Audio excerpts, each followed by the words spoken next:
Why do we wear so much makeup? Why do we buy so much makeup?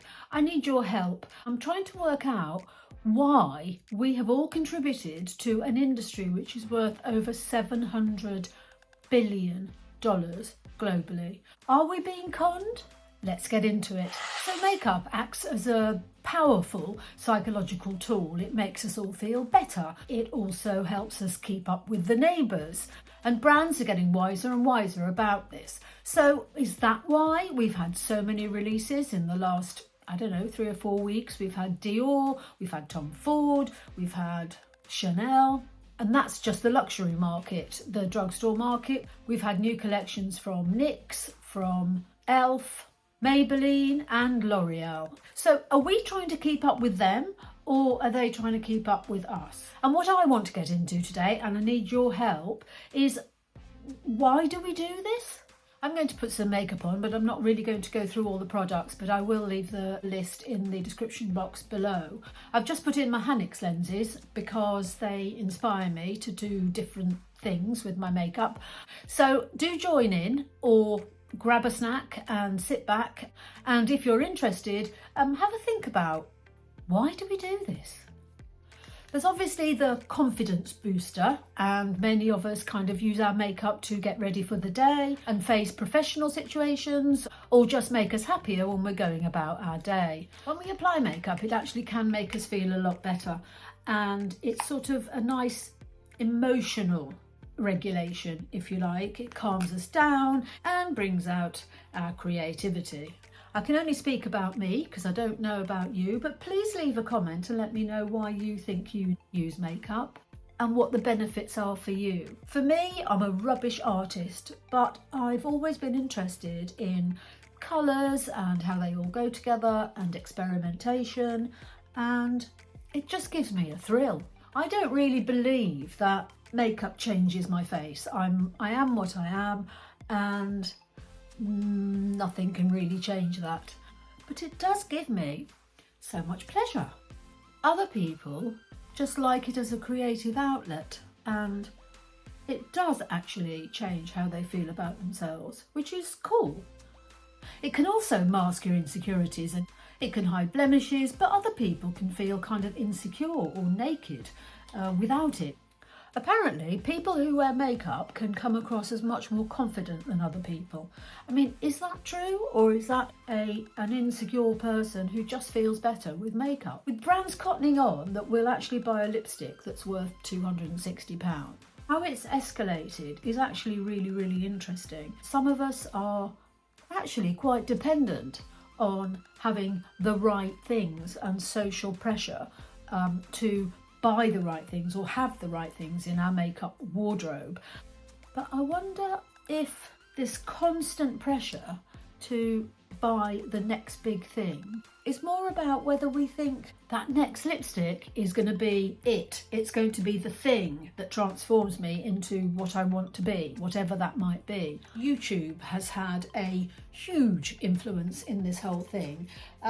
Back in 2016, when everything really took off, before everybody lost faith in influencers, we all flocked to see ordinary people putting on makeup in their bedrooms. Now it's all about what the latest PR dictates and whether somebody's been sent something. Now I am a very, very, very small channel, and I have no PR. Everything that I use I purchase myself, but that gives me the freedom to do what I want. And now that YouTube has decided that we don't want to see tutorials anymore, although how many comments have I seen, I miss tutorials? So the emphasis has sort of started to shift to skincare. The skincare boom has actually really contributed to this massive amount of money that we all spend seeking that holy grail of the perfect face, which is of course a total myth. I know I'm not going to look like Bella Hadid.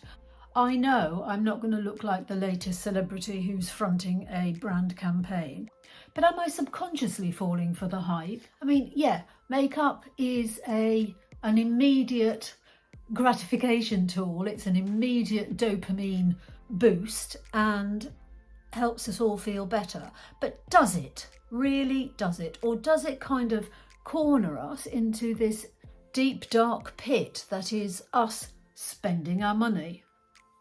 Now for some, makeup provides what they call, there's a name for it, the lipstick effect, which apparently makes us all feel much better in social situations, and we are more confident and almost hiding behind a Louis Vuitton red lip. I bought one. But is that the healthiest thing for us?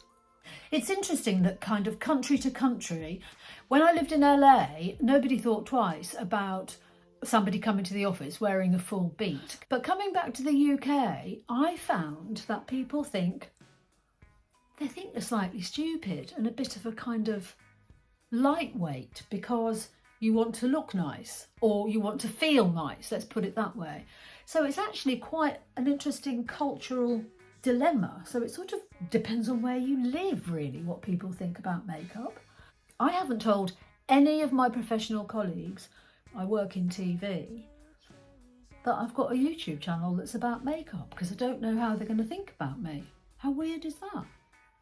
Putting makeup on for me is sort of like meditation, and it just takes me out of this very, very odd world that we're living in at the moment.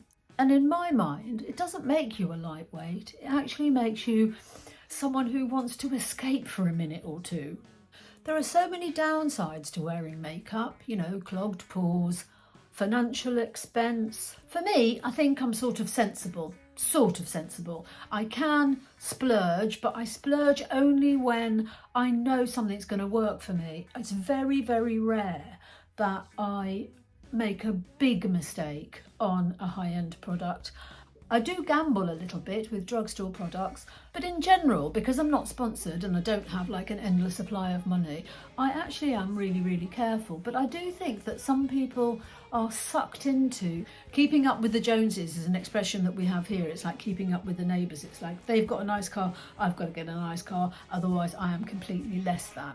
When you see people buying in one go the new Tom Ford collection in its entirety, the new Dior collection in its entirety, and I just think that's actually a very dangerous slippery slope. I do think about other people who use makeup as a mask or hiding your low self-esteem, and the thing is that low self-esteem isn't ever going to be made better with a lipstick or a blusher or an expensive foundation. That is not a thing. But that's probably quite controversial because a lot of you will probably be saying, but I feel so much better.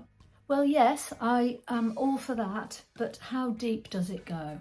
So what do we do about it? Well, I tend to put all my makeup in one place so I can see exactly how much I own. It's not scattered all around. I can go, oh my God, I've got so many highlighters, and whatever the new thing that comes out, I've probably got something similar, if not better, for my face. So you can actually distinguish the difference between what you've got and what you might need. And I'm not saying need is a terrible thing. You might think you need something from the new beautiful Dior collection, and if you can afford it, then great. I'm not saying that's wrong, but I do think that these constant releases from makeup brands, they're kind of having us on a bit, I think, because they know that we'll go for that lipstick effect where we can just buy one lipstick and think that we are a supermodel. So what else can we do? Well, we can do a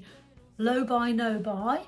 We can help to stop ourselves by deleting those apps. Anything that kind of shows you what you're supposedly missing out on. Now you might say, great, I've seen you put a whole load of luxury items on your face. Well, yes, because I've got them and I want to use them up. Can I afford to buy any more? Not really, but I sort of do know when to stop. And actually, I think when I was younger, I didn't. So I'm sort of speaking from experience in a way, but I've actually learned probably the hard way that makeup doesn't change how you feel about yourself, not deep down. But I'm coming back to, not necessarily drugstore, but Sephora collection. If you've seen my channel, you will know I have used quite a lot. And actually, my greatest joy is using really inexpensive products alongside really expensive products. It's taken a big effort for me to make this video. I've been thinking about it for about a month and a half, probably longer to be honest, but I thought, does anybody care what I think? But I just thought it might just give you pause for thought and actually might inspire you to use makeup in a different way. I'm just worried that brands have cottoned on to the fact that we will in fact spend a shed load of money on their latest releases without actually thinking about it too much. And I'm not sure how healthy that is. It's very healthy for the brand's profit margins, but how healthy is it for our financial well-being and actually our physical well-being when we buy something that we think is going to be life-changing and we're going to become obsessed with, and actually it's not life-changing and we don't become obsessed with it because actually it was a waste of money. What I like to do is build my confidence on a makeup-free face. So I go makeup-free quite a lot of days, and to be honest, these days I put makeup on for my channel content, and sometimes if I'm going somewhere that I'm really excited about, I will do my makeup. But I've actually reached the age where I know my face is my face, the end. And my face will only ever be my face with makeup on it. So do we look for perfection at the bottom of a foundation bottle? Probably. Is it ever going to be there? No. What stopped me from overspending was actually really simple. I ran out of money. I'm a freelancer and I didn't have the money. It was either makeup or eating.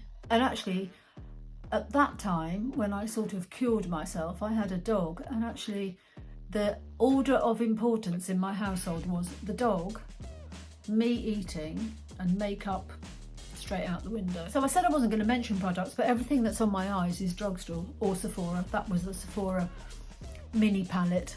I think what I've educated myself to do is to really prioritise. So I spend as much as I can on really good skincare. Then I'll spend it on foundation, because spending money on foundation without good skincare is a waste of money.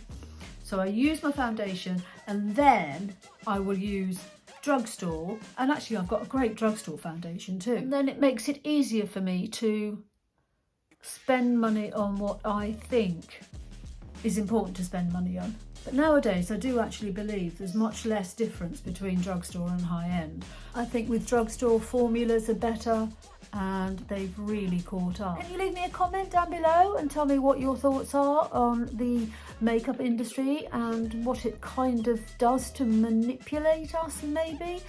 I'd be interested to hear, because obviously I've rambled on for however long about my thoughts, my theories, but there are different ways to deal with it, and some people don't even have a problem, and that's absolutely fine.